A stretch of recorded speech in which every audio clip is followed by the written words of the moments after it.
Okey, seterusnya adalah untuk coding berkaitan dengan Autosumo lah. Okey, Autosumo kita buka coding dia iaitu SKV3 SVP Autosumo 5 sensor. Okey, yang mana coding ini kita dah bekalkan dan tapi kita nak anda belajarlah. Cuma kita akan explain dahulu apa yang ada dalam coding ini. Kita nak anda just hanya upload dan terus nak tekan. Tapi anda perlu memahami bagaimana dia punya program atau proses untuk menghasilkan satu program macam ni lah. Okey. So inilah full coding untuk penggunaan anda. Okey, dekat sini anda boleh nampak uh, okey, di bahagian atas ni anda boleh nampak button 1, button 2. Okey, anda boleh nampak pin EDL ataupun edge sensor belah kiri iaitu A5. Sebab itu kita bagi tahu yang pin bawah kita akan sambungkan kepada A5. Tapi kalau anda terbalikkan dia punya pin, itu bermakna anda dah salah lah.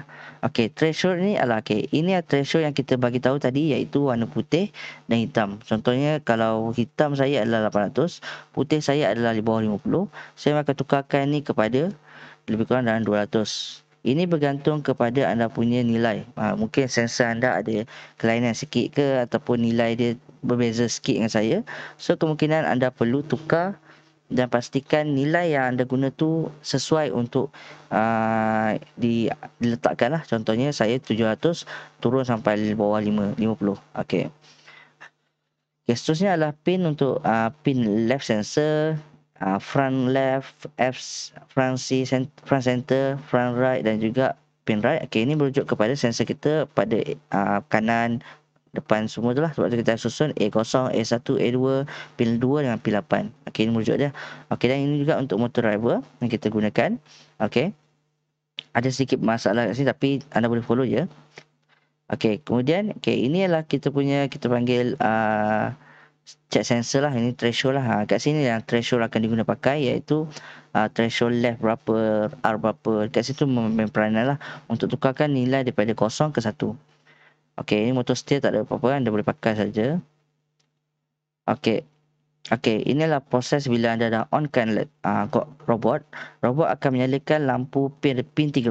Pin 13 ni ada pada Arduino yang ada label L, itulah pin 13. Dia akan menyala dan dia akan padam.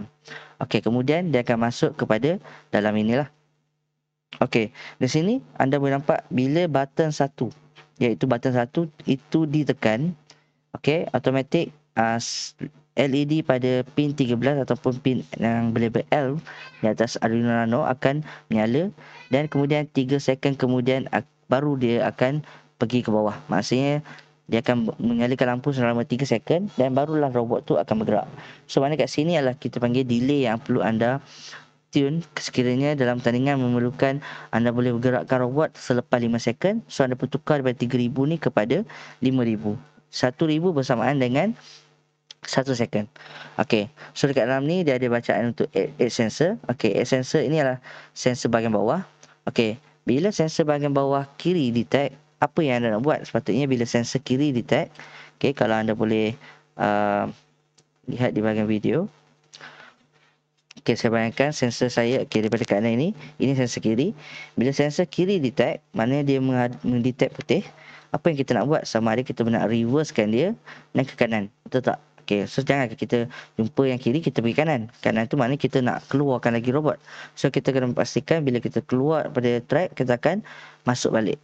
So dalam proses ni kita gunakan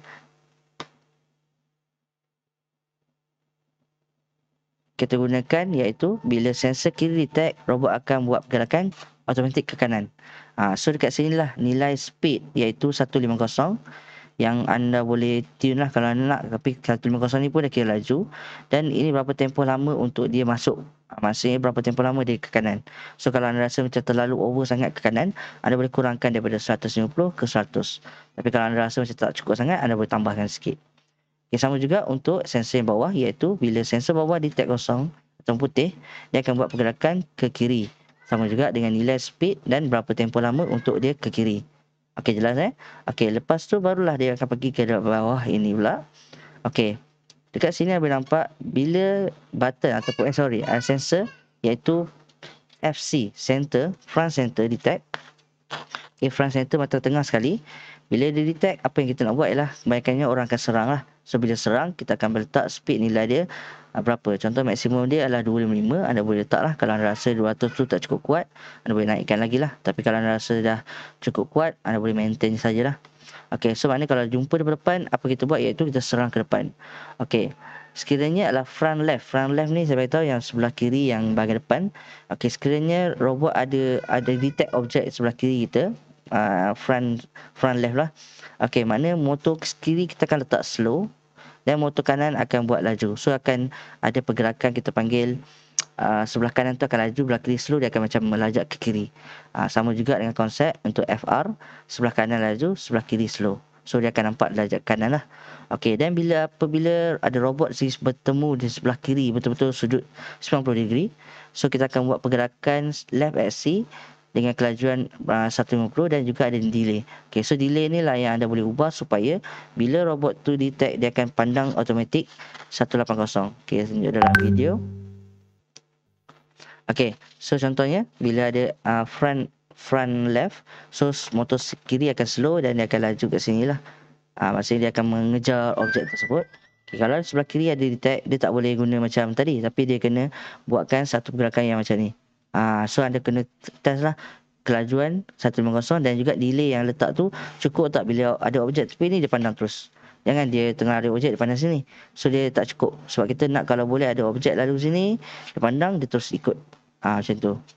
Okay. So itu untuk berkaitan dengan front left sensor. Okay, dan juga sama juga untuk pin R, iaitu sensor right ke kanan dan kita delay dia. Dan selain daripada tu, apa yang robot akan buat? Okay, so robot akan bergerak. Kalau katanya sensor bawah tak detect putih, kiri kanan pun tak detect putih, masih dalam keadaan hitam, sensor pun tak detect objek apa-apa, so maknanya dia akan pergi kepada bahagian ini, iaitu forward pada kelajuan 100. So kalau anda rasa kelajuan 100 ni agak laju, anda boleh kurangkan. Tapi bagi saya, kalau nak robot mencari, janganlah laju, biar dia slow je, supaya bila ada apa-apa objek datang kat dia akan tangkap macam tu. Alright, I see. So ini semua dalam proses yang kita boleh kata yang anda boleh pelajari daripada Tinker Code lah. Tapi kat sini sebenarnya ada beberapa update yang kita buat yang masih kita belum boleh update lagi dalam Tinker Code. Tapi proses yang ni sebenarnya anda boleh faham semula dalam tutorial yang kita bekalkan. Okay, macam mana bahagian sini contohnya sensor kiri detect, apa dia buat, sensor kanan detect, apa dia buat, sensor depan detect, apa dia buat, kiri kanan semua. Dan sekiranya tak ada apa-apa, dia akan pergi forward sajalah. Ini dalam bentuk blok lah. Tapi yang saya explain tadi adalah dalam bentuk kod lah. Okay, dan juga kita ada button 2. Okay, kalau anda perasan kita ada button kedua, else if, iaitu button nombor 2. Itulah button kita buat testing, iaitu motor forward berapa, backward, left axis, right axis, dan juga dia akan stop. Nampak kelajuan dia kosong, iaitu stop. So inilah proses yang kita nak test motor sajalah. Tapi sekiranya anda ingin nak buat satu benda yang kita panggil mode ataupun apa-apa cara untuk menggerakkan robot pada permulaan, so anda boleh buatkan coding lah. Macam contohnya anda boleh buat strategi yang tersendirilah supaya anda boleh buat benda tu lebih sistematik lah. Tapi untuk yang ni, bagi saya, anda boleh belajar dahulu mengenai dengan asas macam mana auto sumo tu berfungsi. Okey, itu saja dari saya. Sekian. Anda boleh upload lah. Maksudnya anda boleh test coding dan anda boleh dapatkan com dia. Okey, saya test upload dan kita uploadkan dahulu sebelum kita cuba.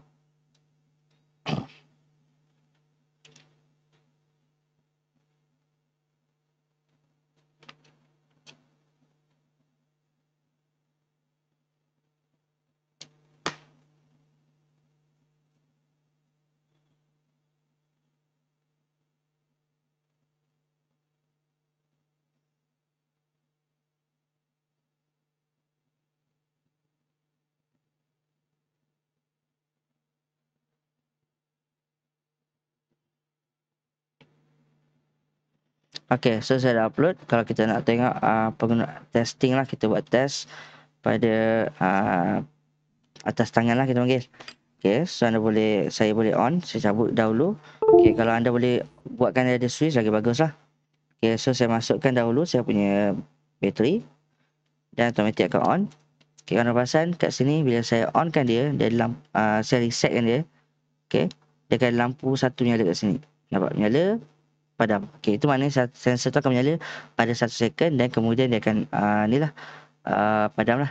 Okey, kemudian dia akan standby. Maknanya standby tu kita tekan button 1 dia akan buat auto, tekan button kedua dia akan buat ke depan untuk pergerakan motor lah. Dan so saya tekan, nampak robot akan ke depan, motor di belakang, kiri kanan berhenti. Okey, ni lah untuk pergerakan motor lah. Dengan sambungan yang betul dia akan buatkan yang betul lah. Okey, saya reset balik. Okey, untuk button kedua, button pertama adalah saya akan tekan button dan robot akan bergerak pada 3 second.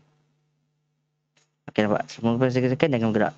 Okey, so kita nak test sebenarnya kita boleh test tanpa letak dekat track ataupun game field. Kita boleh test letak jari kita menghalang sensor. Apabila kita halang sensor, kita nampak motor ni perlahan.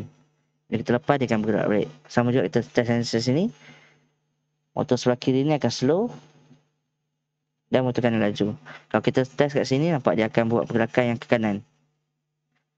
So anda boleh adjust lah sensor yang biru ni untuk jarak yang sesuai lah. Macam saya akan set kat sini je lah. Okay, sama juga untuk sensor kiri kanan. Okay, berfungsi ke tak. Okay, sama juga untuk sensor depan ni. Bila detect je, dia akan terus serang. Maknanya dia akan bagi full speed. Bagi full speed, terus larikan laju. Sama juga sensor bawah. Kalau tutup dengan jari, dia akan ada efek lah. Sama juga. So, mana kat situ sensor anda semua working dengan baik. Cuma dari segi jarak detection tu anda kena check balik lah. Okay, so kita akan try dekat dalam kita punya track.